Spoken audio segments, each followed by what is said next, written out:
age. The roots of modern policing can be traced back to the establishment of the slave patrols in the early 1700s. The first organized slave patrols emerged in the Carolinas with a clear and brutal purpose to enforce a system of subjugation through terror.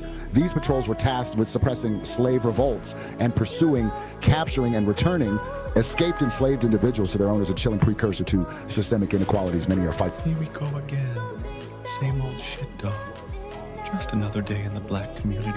Painful reminder of a life unjustly taken. Former Sheriff's Deputy Sean Grayson, accused of taking an innocent life, has moved one step closer to being released. How can we justify freeing someone who delivered a lethal headshot to a defenseless woman, a victim who was grappling with mental health struggles and the medications that came with them? This decision raises questions about justice, accountability, and the value we place on protecting the vulnerable in our society. The city held its breath. Could justice prevail, or would the system fail them again? The shot that shattered a life, Sonya Massey and Sean Grayson's fatal encounter, a night that forever changed lives, leaving a community in mourning. The incident seared into the city's memory, a tragic event will be talked about for years. The community united in grief. But guess what? No one gives two shits, and that's a fact. Just another ninja dead. A single fatal gunshot. Sonya Massey's life ended on a cold December night. The sound echoed through the streets. Sean Grayson, a former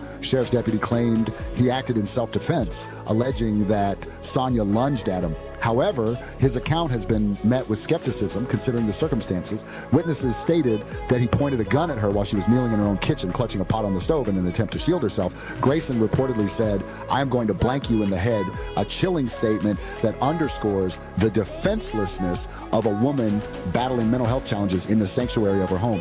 Now, as Grayson edges closer to freedom, we are left questioning how our justice system could potentially absolve someone accused of such brutality. It raises unsettling implications about the value placed on accountability and the protection of vulnerable individuals. To the advocates for justice, this case highlights a battle that extends far beyond the courtroom, a fight for dignity, empathy, and true equality under the law. Eyewitnesses saw a scared, confused woman posing no threat. Their accounts contradicted the official narrative. They saw Grayson, a protector turned aggressor.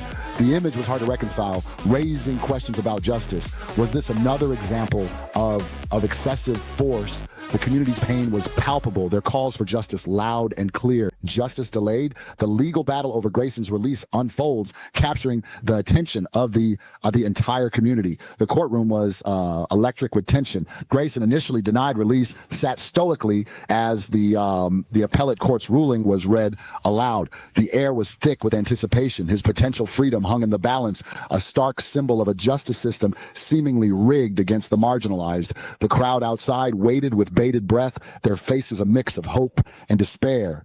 The prosecution argued vehemently for strict restrictions, citing the gravity of the crime and the potential threat to public safety. Their words echoed through the tense courtroom. The defense, however, painted Grayson as a reformed white man, a scapegoat in a society quick to judge. They highlighted his efforts to change and the support he had garnered from the community. The judge's impending decision weighed heavily on everyone's mind. The room was silent, every eye fixed on the bench, waiting for the gavel to fall. Would it bring solace to a grieving family, or would it tear open old wounds, leaving the community feeling betrayed and disillusioned? The outcome would resonate far beyond the courtroom wall.